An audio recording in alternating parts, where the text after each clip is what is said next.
asset, and they are really the most important people on this planet. And yet we don't always make the most out of them that we could. You all are doing the right thing here. I'm going to be talking to you more broadly about big policy issues in California. What does it take to really make the children the centerpiece of the state? And it really begins with something called the social contract. You've heard that term used many times, I'm sure, and never defined. This is a definition I found by a sociologist, not a political philosopher, not Rousseau, or somebody from France in the 18th century, but a modern sociologist. And it's a very interesting way of framing the social contract. It's about our shared social understandings that support our cooperation among self-interested people, i.e. voters, taxpayers, who want to know what's in it for them. Why should they share their unequal resources with people who need it more? And the shared understanding is what I'm going to be addressing today. There is a lot happening right now. My model for how to understand all this is the most simple model in the world. It works in every culture and society on the planet. It's the basic idea. Being a demographer, and I always, my standard joke line is that demographers are much smarter than economists. There's no economists in the audience today, I hope. Economists are really important, but they can't predict anything. They can't tell you interest rates 3 months ahead of time. They can't do anything. But demographers know that in 10 years' time, everybody will be 10 years older. Our politicians have forgotten that fact. We make decisions like the kids are a separate interest group, and the seniors are a separate interest group, and the voters and taxpayers are all separate. But when you animate them over time, guess what? People grow up. Those young kids become the new workers and taxpayers and home buyers, and they then become middle-aged, and then seniors get to advance to their entitlements that they deserve. And so we're all in it together here through a cycle of roles. But at one moment in time, people are frozen in place and different. I think that's at the heart of the disconnect that goes on. We have to look at those children for all the valuable things that they can contribute. As a demographer, I'm going to speak to you today about demographic change in California and the major changes that have occurred in the last 5 years and all the forecasts for the state. And I'll bring in Monterey County as well in that story. It turns out, in my assessments as an urban planner and demographer, that the demographic assumptions are really core to all the policy making. We don't talk about it a whole lot, but there's issues about race and about immigration and about age groups and who deserves what. And underneath that are these major assumptions, all of which have changed in the last 5 years. And I will show you how they've changed. Just as a quick summary to begin with here, most policy making in California is based on pretty old ideas inherited from 1990 or before.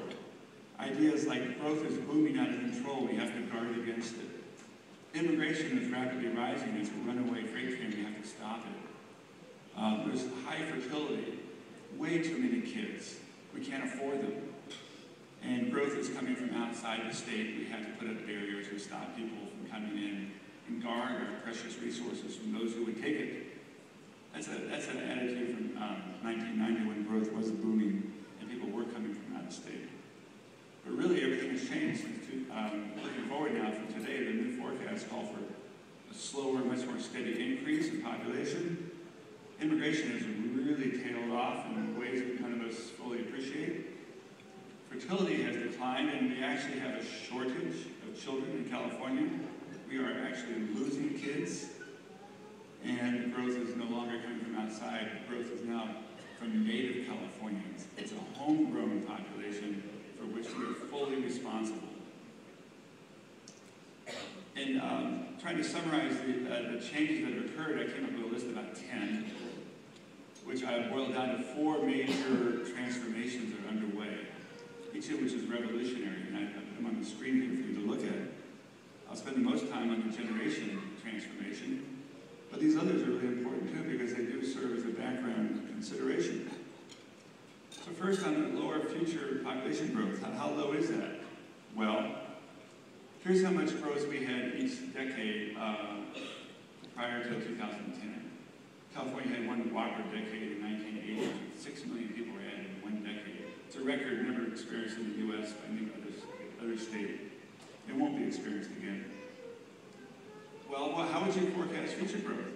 The state of California in 2007 issued their projections. Here's what their future growth expectation was. We would sort of go back closer to the 1980s, and we would have this booming period, sustained growth. Then the census came in. The census results were 2 million lower than expected. And so they revised the forecast, as did myself and my partner John Bicken, and a new forecast for growth like that, about 2/3 as much, which means, what does that mean? 2/3 as much growth means that we don't have to be so worried about outrunning our infrastructure. We have less emphasis on quantity, maybe more emphasis on quality for the people who are already here. It changes the balance of decision making. In terms of total population, here's the trajectory that was expected, and then below it, the new trajectory. And this means that California is going to hit 50 million people a lot slower than expected. It used to be, we thought we'd hit 50 million by 2032, and now it's 17 years later. This buys us a lot more time to actually plan, get things right, and cultivate the population that we have already. We're not running to catch up as much as before. Monterey County also has slowed down. It slowed down from hitting 500,000 in 2024 to now expectations are 2036. So a 12-year slowdown in Monterey. Immigration has turned around in the last 2 decades. Here's the acceleration of immigration in the U.S. from 1970. The number of annual arrivals just took off in the U.S., especially after 1990, reached the peak and has turned downward. This downward turn occurred before the recession set in. It was already downward by 2006.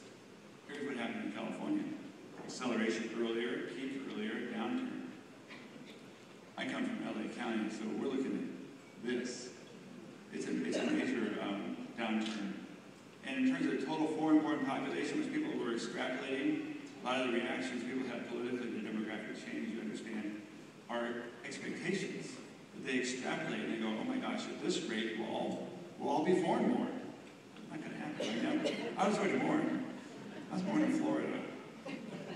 So basically, it's leveled off now, and we think it's at a steady state. Immigration is just off the table in California.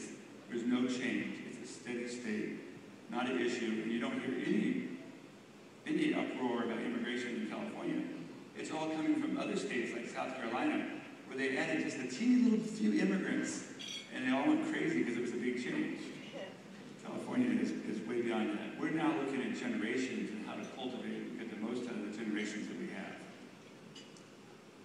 So this outlook on immigration is reversed, and the key idea is it's stable and constant. The generation transformation is what really interests us most today. So many of these children are the children of immigrants or the grandchildren of immigrants. The birth rate, the number of babies born, had been escalating dramatically in California and Monterey and LA County, all the counties of the state. It escalated dramatically to a peak in 1990 and then dropped down. Why did it peak in 1990? That's when the baby boom generation sort of ended its childbearing years. That's when immigration also turned downwards, so we had fewer immigrant parents. Birth rates also started to decline per capita after that point. It really raised havoc with all the school systems in the state, because the school planners started thinking, my gosh, at this rate, we have to build X number of schools per year. Well, it's now a more steady state, and that means it's possible in terms of providing enough seats for students. We can catch up in LA County, where we're way behind. But we still have to deliver higher quality programs within those schools. The population age shift is dramatic. The way I like to characterize this is what was going on the last 20 years, which people think is sort of the normal situation, last 20 years, and what's going to happen the next 20 years. In this top graph for Monterey County, I painted green the baby boomer cohorts, and they were all in middle age. The growth was in the middle ages, which highest earnings, the most wealth in that age bracket. And then in the next 20 years, the State Department of Finance projects that this growth will shift over age 65. It's not rocket science. They're 20 years older in 20 years' time. The millennials are coming behind. I painted them red. They're not nearly as big a surge in growth. But you see that Monterey County does do better than the state. It does manage to keep adding children, but not at a very high rate. Not nearly as high a rate as they're adding seniors. Now, the senior ratio is a big deal. It didn't used to be a big deal, but it's dominating all the politics in Washington, D.C. and Sacramento.